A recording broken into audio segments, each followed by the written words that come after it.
Right, let's look at this section of heat where we will be focusing on when we heat the solid, something like this pen. The solid can be two-dimensional or three-dimensional object. We're talking about maybe something like this ruler or this page can be made from any material, something like this. We call it the solid or three-dimensional object. In this section, as I've said, will be based on the solids. The next section will be based on the expansion of the liquid, and then the other section will be based on the expansion of gases. So with this one, we're going to focus on the expansion of solids. Basically, we'll be focused on these formulas that we see here.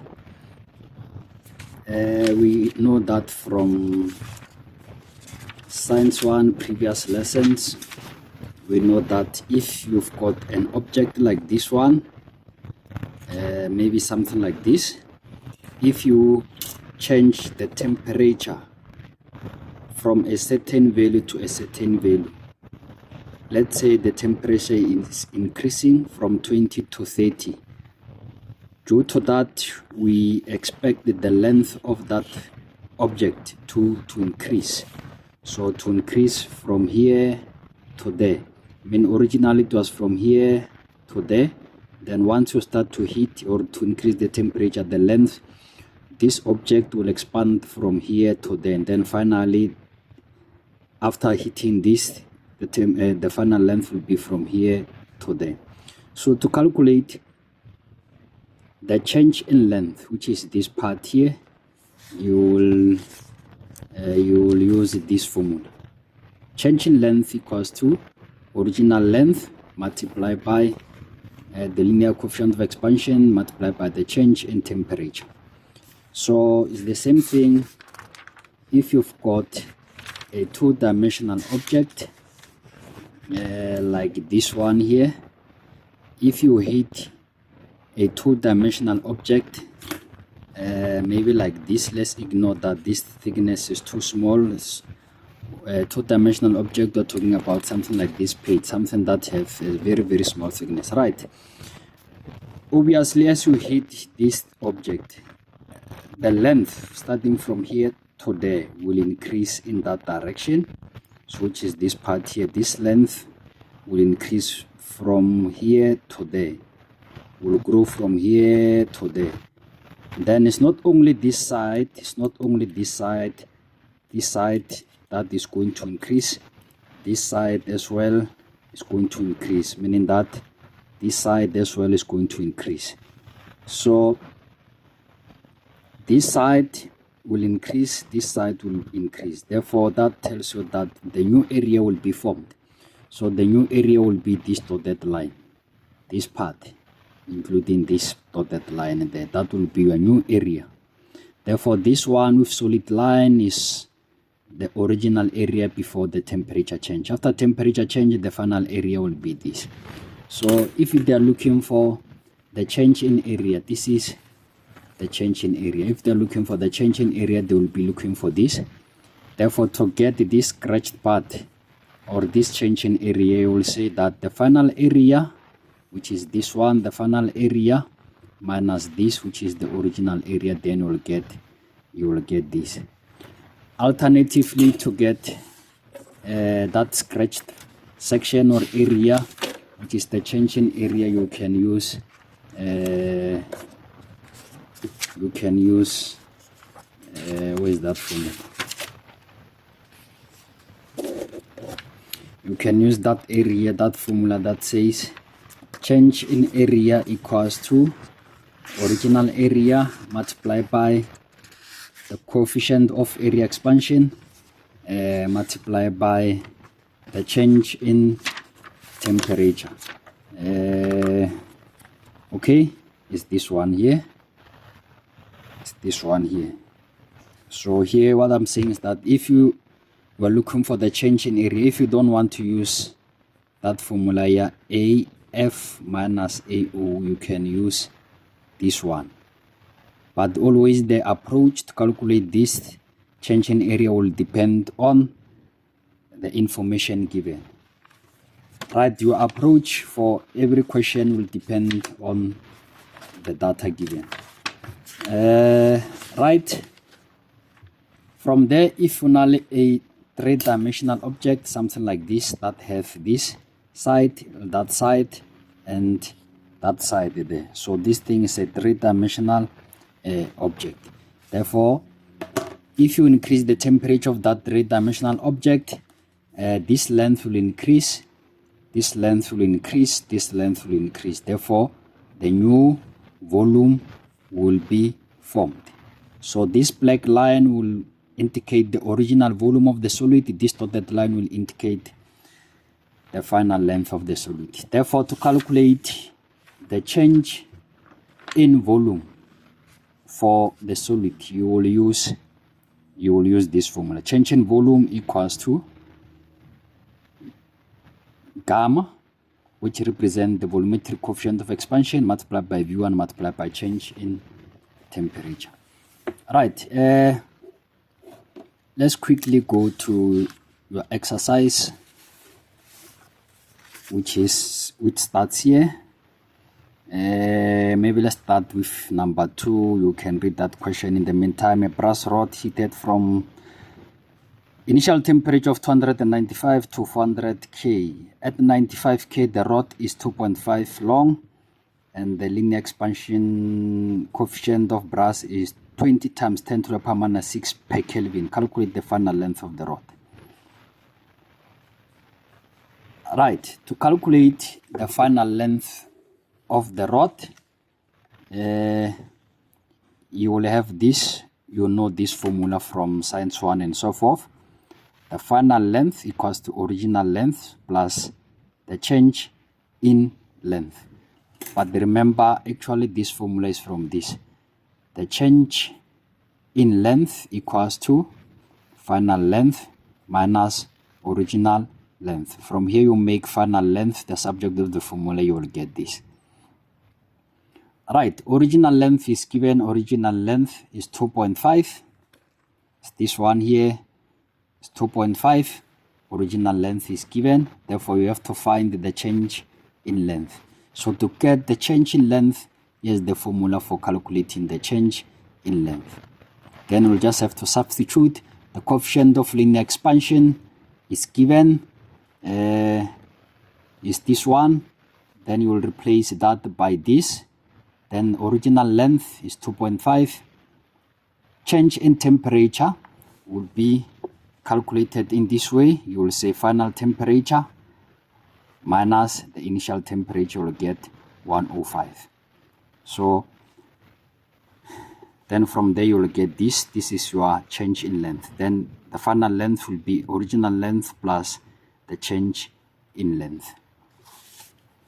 Then with the next problem, which is this one here, which is number 3. Steel tape measures the length of a copper rod as 920 when the temperature is 280 degrees Kelvin. 280 Kelvin. Calculate the reading at 370 K. The expansion coefficient of copper is 17 times 10 to the power minus 6 per Kelvin, and that for steel is 11 times 10 to the power minus 6 Kelvin. Assume that the steel tape reads correctly at 280 K. Right, since that measuring device, which is the tape measure this time, that is made from the steel material. As you can see here, the linear coefficient of steel is this much. That tells you that once you change the temperature, the tape measure as well is going to increase. The length of the tape measure is going to increase. Then once that length of the tape measure increases, then you won't get the accurate values. You won't get the accurate values since they specified there that assume that the steel tapes reads correctly at 280 Kelvin. So that means that, as you can see here, Let's check this. Let's say this is 10 millimeter. So this is before the temperature change. Once you increase the temperature, let's say this ruler is made from the steel, what's going to happen is that this part, the distance between this and this, will increase. So this is the actual 10 millimeter. But once the temperature increases, you will find that according to this ruler, after the temperature change, the 10 millimeter will be the distance from here to there after expansion.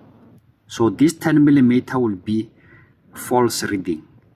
So it's not the accurate. It's not accurate value. The accurate value is this one before the temperature change.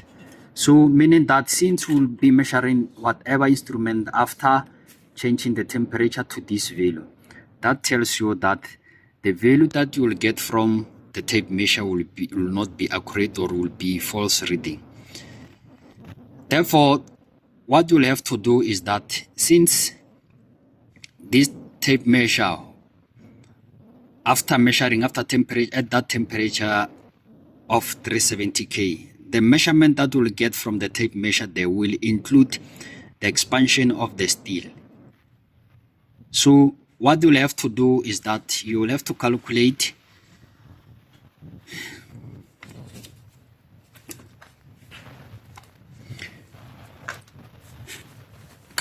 whatever that they have required to calculate, and then after that you must subtract the expansion of the tape measure, because the tape measure at the end of the day, the tape measure was not the change,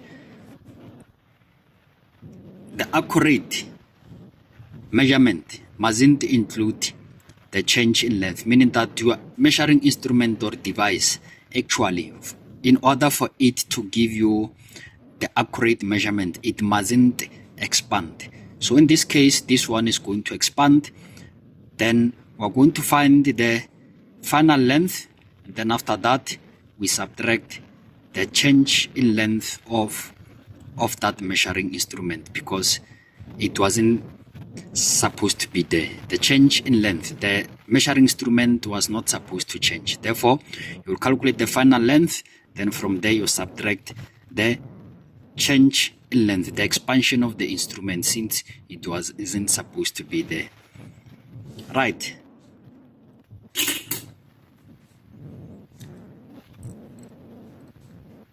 You will have this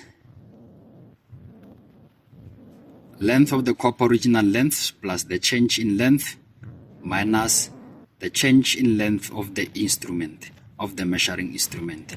So everything is given, then you will just have to substitute. This is the change in length of the measuring instrument, your tape measure. This is your change in length for the rod or for copper rod. Then from there, the final length or the final reading, the accurate one will be this original length plus the change in length of copper. Then from there you subtract the expansion of the measuring instrument. Then that's all. Right, before we go far, remember the unit for temperature is either Kelvin or degrees Celsius. For this thermodynamic section, the part where we deal with heat energy, we prefer to use Kelvin as our unit. But sometimes you can use degrees Celsius. It's fine, but that will depend on the unit for the coefficient of expansion. So meaning that if your coefficient of expansion is given in this way, like this, 20 times 10 to the power minus 5 per Kelvin is given in per Kelvin. So if it's given in per Kelvin like this, it means that your temperature must be expressed in kelvins. It must be converted in kelvins. So if, just like what we've done here on number 2, the coefficient of expansion is in Kelvin, then your temperatures must be in Kelvin. So sometimes it might happen that they give you this in per degree. So if the coefficient of expansion is given as per degree, then your temperatures must be in per degrees. You mustn't change them. So like this one, as you can see here, the coefficient of expansion, the linear coefficient of expansion is 14 times 10 to the power minus 6 per degree change. Therefore, that means that your temperature, you must leave it in degrees. You mustn't convert it to kelvins.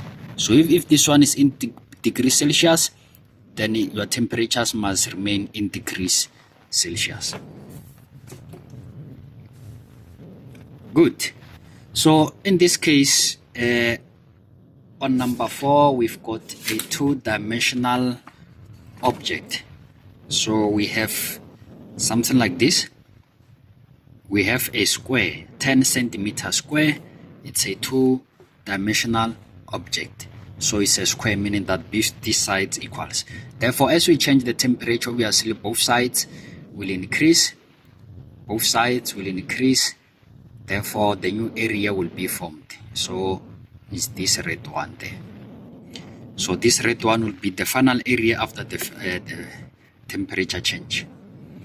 Right, on question 1, they are looking for the area expansion coefficient. Area expansion coefficient equals to 2 times a linear coefficient of expansion. So where is that summary? Okay, anyway, is this one here.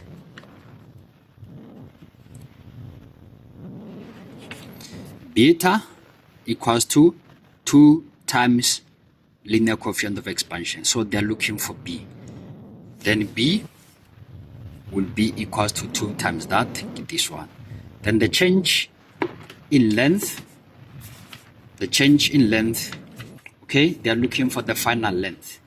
So it doesn't matter whether they're looking for this length or for this length. Since this thing it's a square, then it doesn't matter. Okay, to find that final length, meaning that the distance from here to there, you will use this. Straightforward, we made something like this before, so you just have to substitute. Then number C, they are looking for the new area. The new area, then the new area is this red one here. This is the new area, the red one. So the red dotted line is the new area that will be formed after the temperature change. Then to get that, you've got 2 options. The first option, you can find the change in area. Remember, new area equals to, you can say new area or can you say the final area. The final area, which is this red one. The red one, which is the final area after temperature change, will be equals to what? Will be equals to this black line, which represents the original area. This black line, original area, plus the change in area. The change in area is this part. So this part here, it represents the change in area. So this area, black line, plus this red part here, the section red part, will give you what? Will give you the final area. The final area is the whole thing. Starting from here, covering the whole thing there, that will be the final area. So which is this part? Original area plus the change in area. The change in area is this section part. Is this part. This is the change in area. Right, to calculate the change in area, you will say change in area equals to, change in area is this one, equals to beta multiplied by original area multiplied by the change in temperature, which is this beta multiplied by original area multiplied by change in temperature. So this is 10 by 10. 10 by 10 is original area. This is original area plus change in area, which is beta. Beta equals to 2 times, beta equals to 2 times linear coefficient of expansion. Area equals to original area equals to 10 by 10 is 100. Then from there, change in temperature is calculated there, which will be T1 minus T2 is this one. It's 39. It's 39. So this one again is that problem that I've said that is expressed in degree, per degree change. So that's why we don't have to convert our temperatures to Kelvins.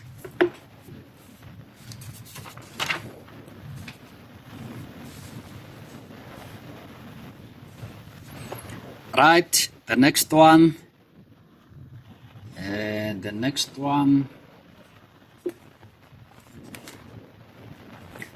which is this one. You will read it to save time. I will show this thing once.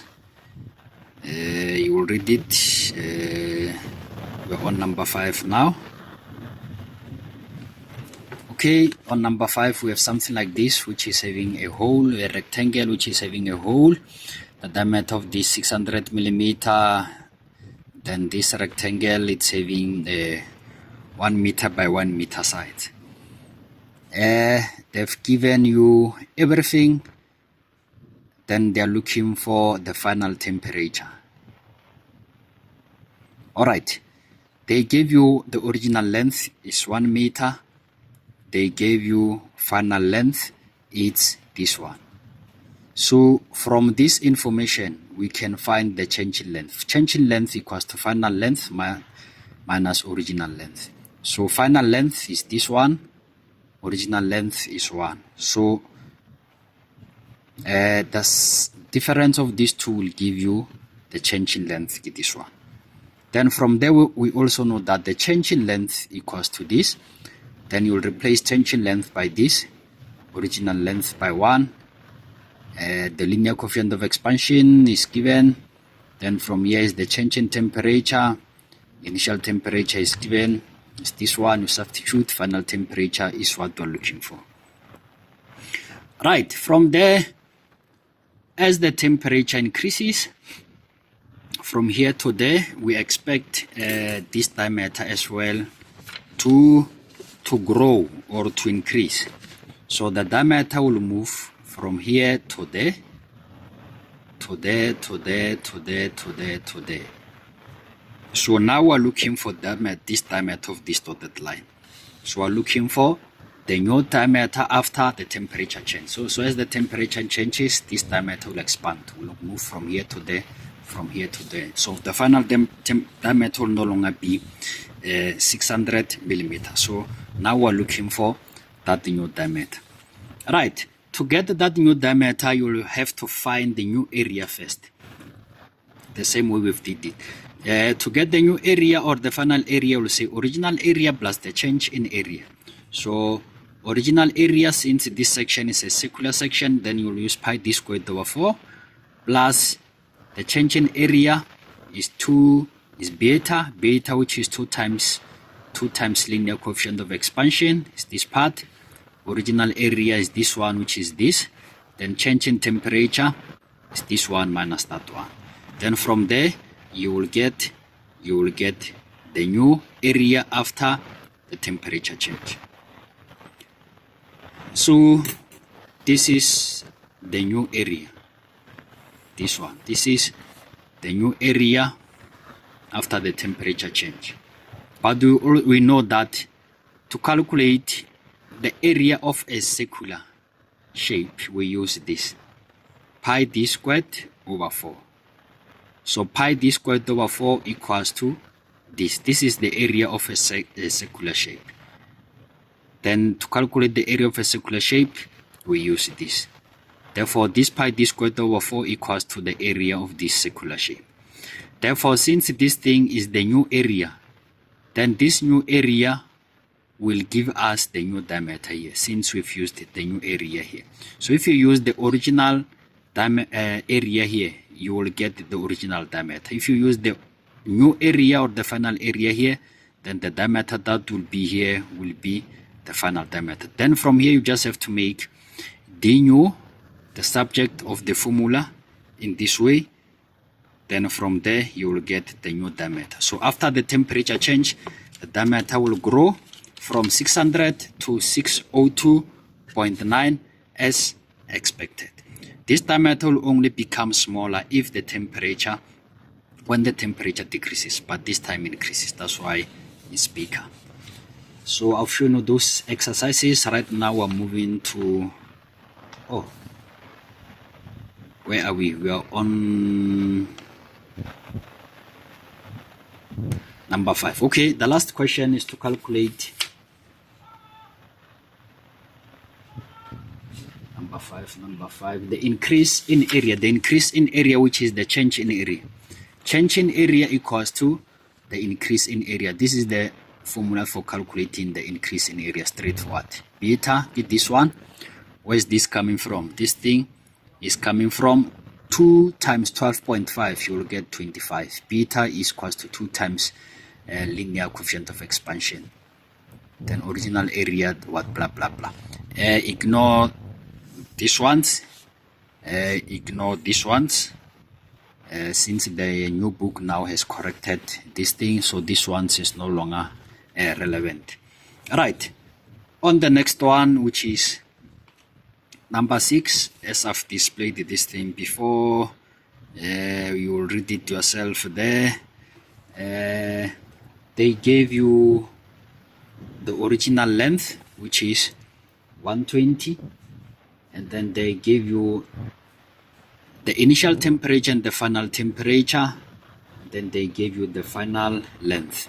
Then from this final length and original length, we can get what? We can get the change in length.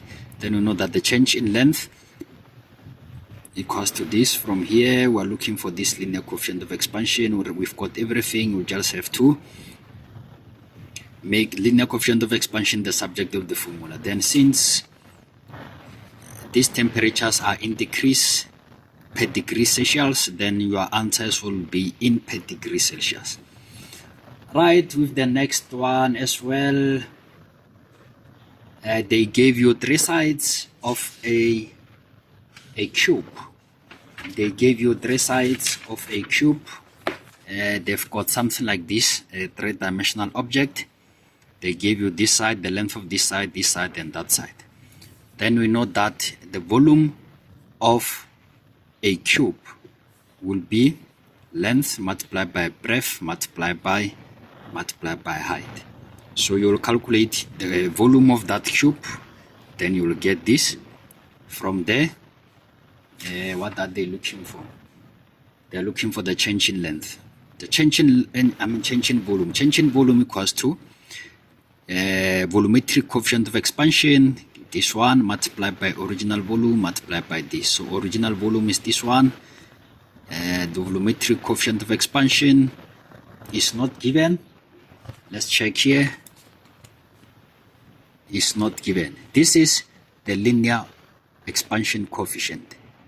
And then this one is what? This one is volumetric coefficient of expansion. So this one and this one is not the same thing. So we have to find this. To find this, we know that this volumetric coefficient of expansion equals to 3 times the linear coefficient of expansion is this one.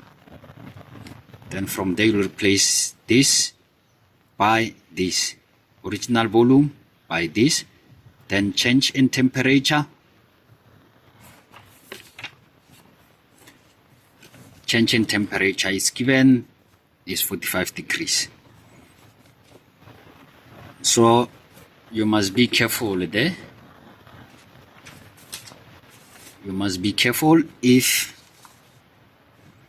they say that like in this one, they said that the temperature increased by, they can say temperature increased by whatever value there, maybe 45 degrees or K, degrees Celsius or K, or decreased by or rise by or changes by, or they can say that the change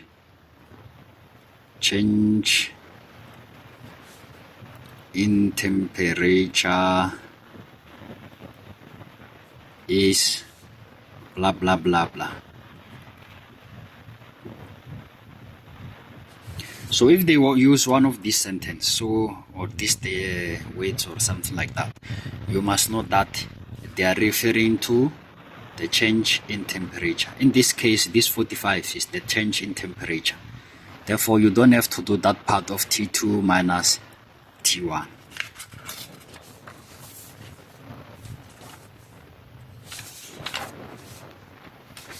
Right, with the next one, number 8, there they are looking for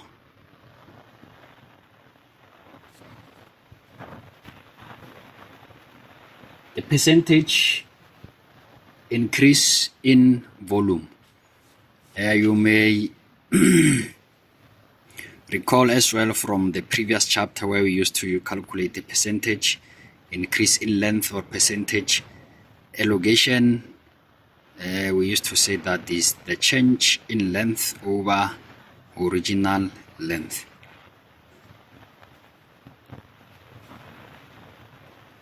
So multiplied by 100. That's when they will be looking for the change in length in terms of percentage. They want to know the length increased by how much in terms of the percentage. Did the length increase by 5% or 20%?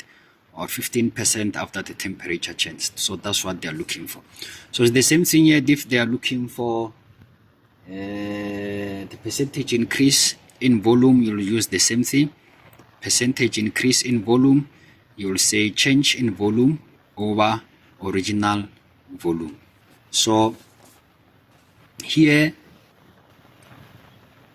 the change in volume is given. Then we have to calculate the original volume. So remember this one is from this original volume equals to pi d squared over 4 multiplied by height. Or from the centroids, previous chapter, note that volume of a cylinder is pi r squared h. So you can use one of those to calculate the volume. So that will be the original volume. Then we just have to take that change in volume divided by the original volume. Then you will get the percentage multiplied by 100. Then the next one, sub question, the linear coefficient of expansion. The linear coefficient of expansion, this is the linear. So we've got the cubic expansion, this one, or volumetric expansion. So this is the linear. They're looking for this. So, but this one, you can calculate it directly from this formula, change in length equals to original length multiplied by this, maybe multiplied by that. So, this time we don't have this. Therefore, we can't directly use this formula since we don't have the change in length. But what we have is that we have the change in volume, then we can use this formula. We have original volume, we have the change in temperature. Then we can find this. Then we know that once you find this, you can find the linear coefficient of expansion. So that's what we've done here. This one is this one is unknown, this one is original volume. This one we calculated it there. Then this one is the change in temperature. So the change in temperature, it's given as they've said that the temperature increased by 90 K. That is the change in temperature. Then from there you'll get this, but this is what the question is not looking for this. The question is looking for the linear coefficient of expansion. Then you know that volumetric coefficient of expansion equals to 3 times linear coefficient of expansion. From there you make this one the subject of the formula. You will have this. Then you take that, divide by 3. Or from here you can simply just say change in volume equals to this gamma here. You can replace it by 3 times linear coefficient of expansion multiplied by original volume multiplied by the change in temperature. Then from there you have this, you have this, you have this. The only unknown that you will have is this linear coefficient of expansion, which is what we're looking for. Right, lastly,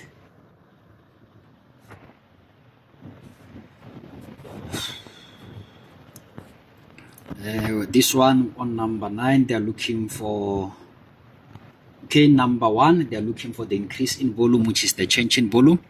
The change in volume is this one. Here's the formula for calculating the change in volume. Everything is given, they just have to substitute. That 200K is the change in temperature, since they said the temperature is increased by 200K.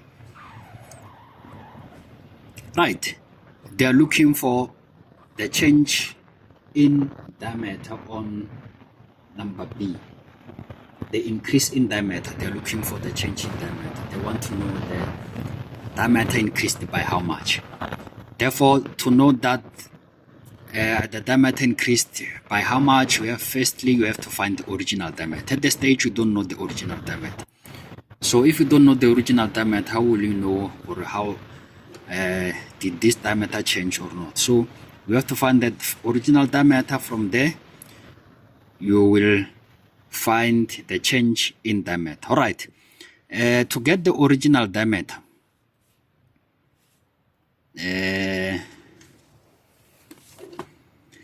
okay, in this case they are talking about a sphere. Volume, metal sphere is a volume of this. They are talking about volume. This is volume. They are talking about the sphere. Then we have to go to the formulae and check the formula for calculating the volume. The volume of what? The volume of sphere. The volume of a spherical shape.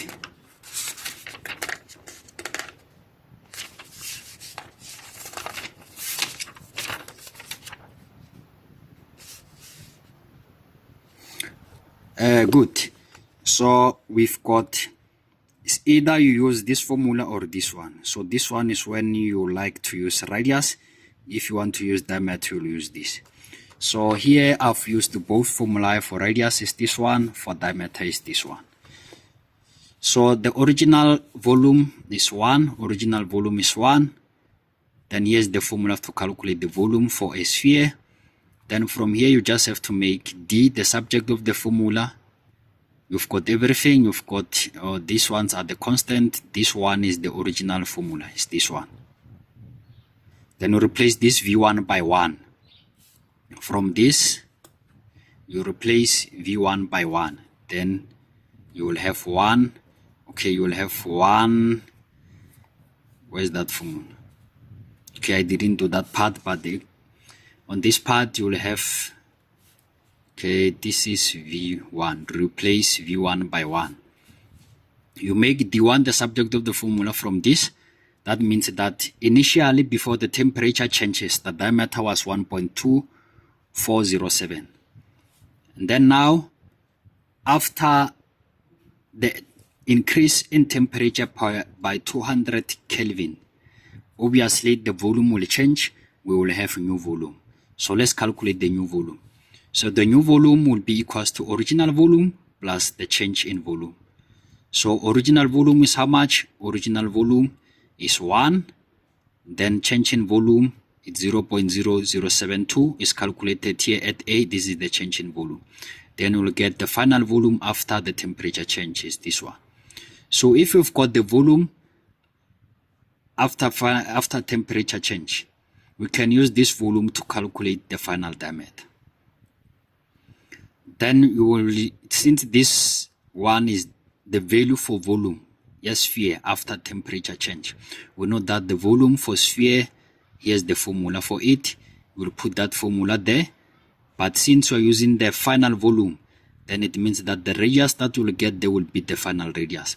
So it's the same thing here. Since you've used the final volume here, the diameter that you will get here will be the final diameter. Then from there you make the final diameter the subject of the formula.